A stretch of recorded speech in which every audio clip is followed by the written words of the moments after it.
BTV 대구방송은 지방자치 30주년 특집 대구광역시의회 릴레이 정책대담 이어가고 있는데요. 오늘은 박소영 교육위원장과 함께 지방의회에서 바라보는 지방자치의 성과와 과제에 대한 이야기 나누겠습니다. 안녕하십니까? 안녕하세요. 저희 대구 시민 여러분과 BTV 시청자 여러분께 인사 말씀 부탁드립니다. 네. 대구 시민 여러분 안녕하십니까? 대단히 반갑습니다. 대구광역시 의회 교육위원장 박소영 의원입니다. 지방자치 부활 30주년을 맞이해서 이렇게 뜻깊은 자리에 함께하게 돼서 정말 기쁘게 생각합니다. 동구 출신인 저는 주민 여러분의 소중한 선택으로 제9대 대구광역시 의회에 입성해서 전반기에는 통합신공항 건설특별위원회 위원장을 역임했고 현재 후반기에는 교육위원회 위원장이라는 중책을 맡아서 지역 발전과 우리 아이들의 성장 그리고 교육환경 개선을 위해서 열심히 쉼없이 달려왔습니다. 지방자치란 말 그대로 시민이 주인이 되는 민주주의의 실현이자 지난 30년은 그 토대를 굳건히 다져온 시간이었다고 생각합니다. 교육 분야 역시 마찬가지입니다. 행정과 정책의 중심이 지역으로 옮겨올수록 교육의 방향성과 잠재력은 더욱 다양해지고 이것은 자라나는 아이들이 더 풍요로운 미래를 준비할 수 있는 마중물이 될 것이라고 확신합니다. 대구 시민 여러분 그리고 교육가족 여러분 앞으로도 변함없는 관심과 지지로 우리 지역의 지방자치와 교육이 함께 성장하고 발전해 나갈 수 있도록 응원해 주시기 바랍니다.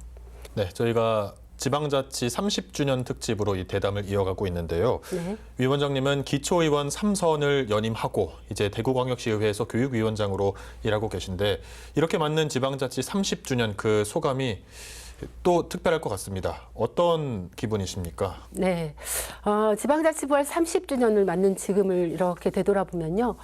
저는 동구에서 5대, 6대, 7대에 이르러 3선 의원을 역임하고 현재는 대구광역시의회 교육위원장으로 활동하면서 그 누구보다도 가까이에서 지방의회와 그리고 지방자치 현장을 이렇게 지켜왔습니다. 그런 저로서는 참으로 감회가 깊습니다. 네. 초년 시절에는 지방자치라는 제도가 지역 주민의 일상 속에 얼마나 깊이 스며들 수 있을까, 그리고 얼마나 현장의 목소리를 또 어떻게 의정에 반영할 수 있을까를 늘 고민하고 그렇게 생각을 했습니다. 그렇게 시간이 흐르면서 자치의 영역은 점차 넓어졌고요. 의회에 대한 시민의 기대도 더욱 커졌습니다.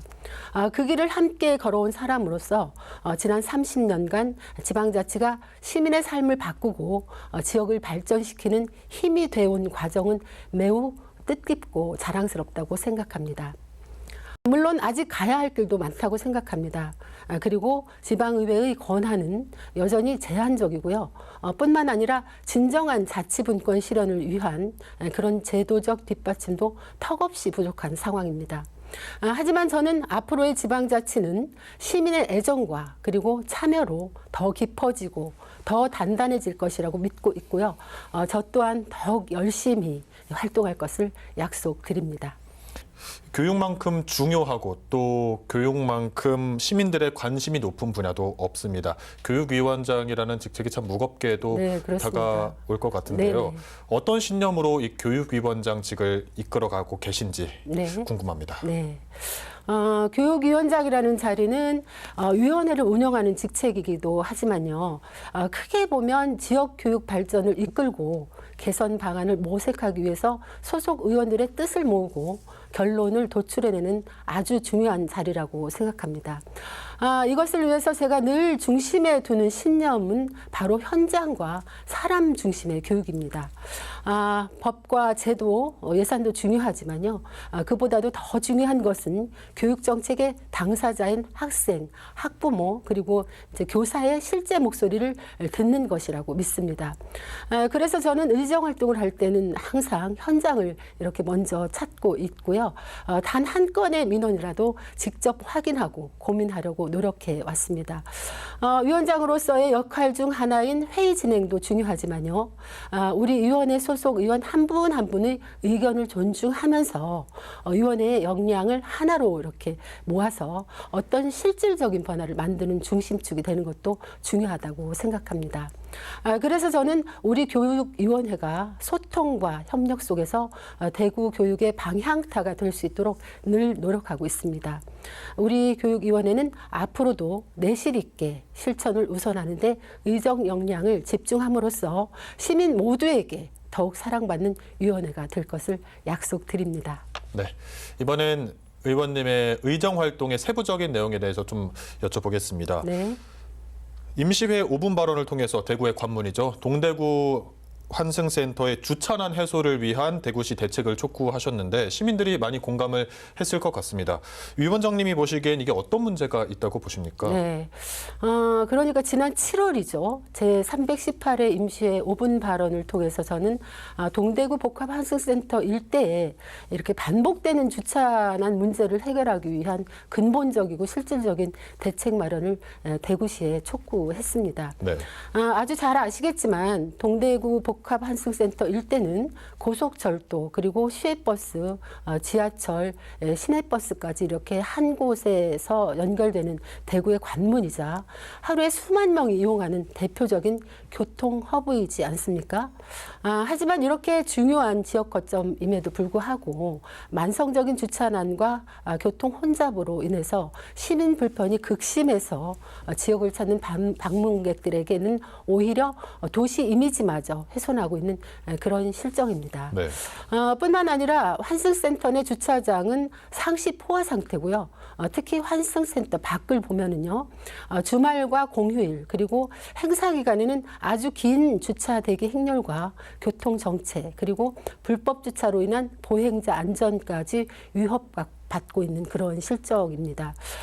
물론 그동안 대구시에서도 주차 공간 확충에 힘써온 것은 분명합니다만 이제는 기술적인 문제라든가 민간 협력 그리고 도시 공간 전략이 이렇게 유기적으로 결합된 그런 지속 가능하고 정교한 주차 정책 도입이 필요한 실정이라고 이렇게 생각을 합니다.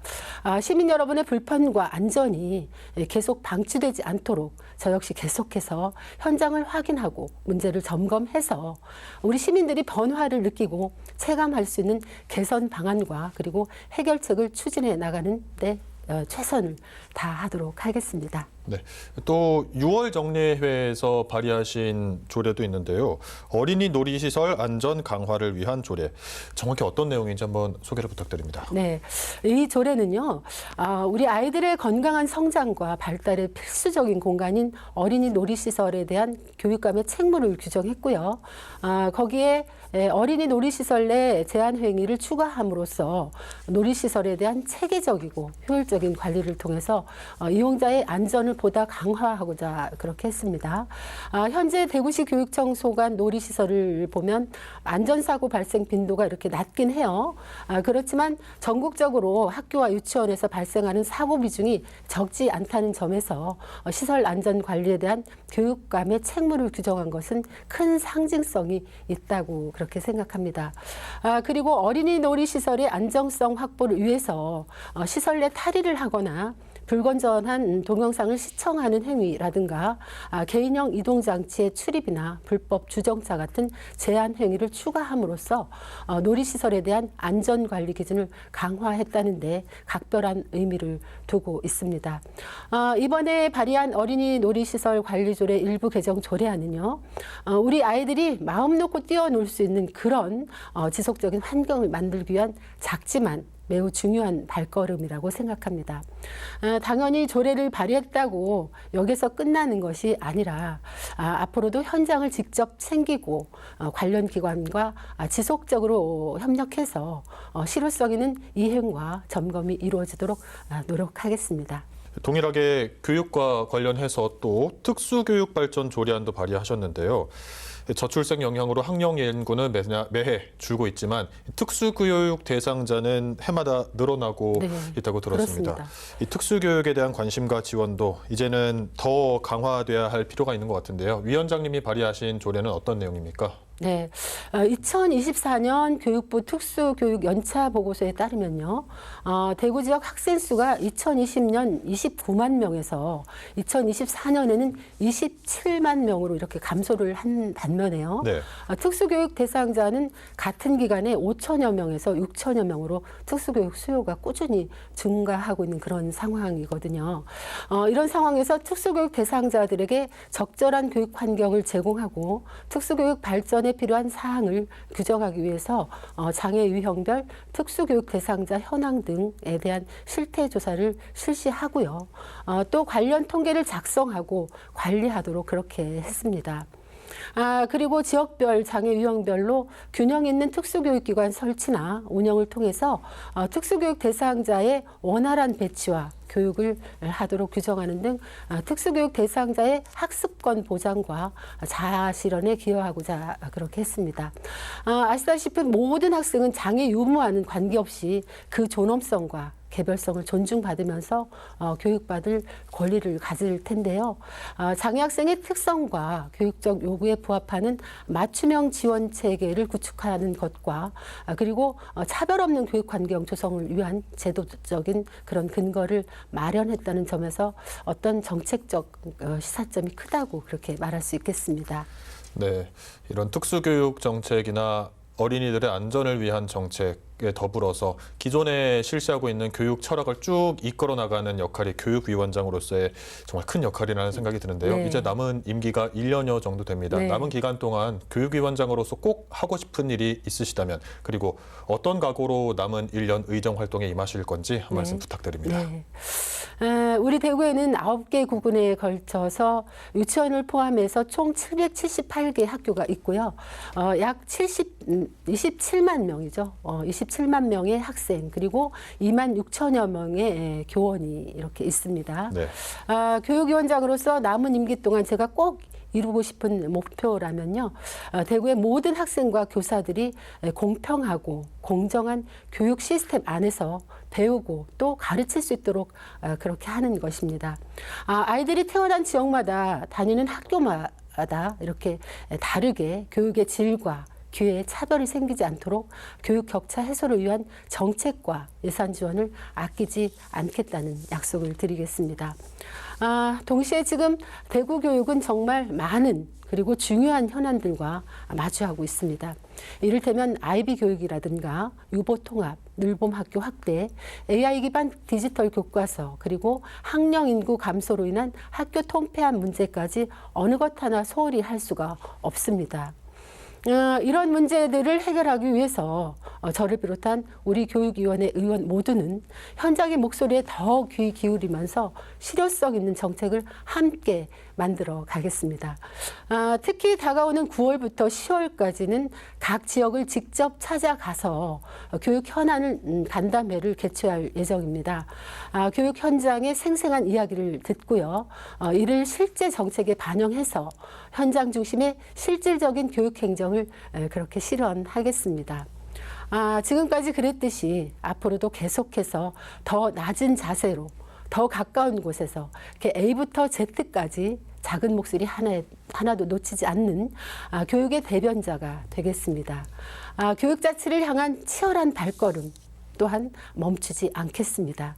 남은 임기 동안 교육위원장으로서 맡은 소임을 끝까지 또 성실히 수행하고 학교 구성원과 지역사회가 직접 체감할 수 있는 변화를 만들어내기 위해 진심을 다해 최선을 다하겠습니다. 오늘 말씀 여기까지 듣겠습니다. 감사합니다. 네, 감사합니다. 저출생으로 학령 인구 감소가 심각합니다. 올해 전국 184개 초등학교가 신입생이 없어서 입학식을 하지 못했습니다. 저출생 문제의 원인은 다양하지만 교육 문제도 그중 하나입니다. 지방의회와 대구시 교육당국이 머리를 맞대고 실효성 있는 해법을 찾아주길 기대하겠습니다. 오늘 박소영 교육위원장과의 릴레이 정책재담 여기서 마치겠습니다. 감사합니다.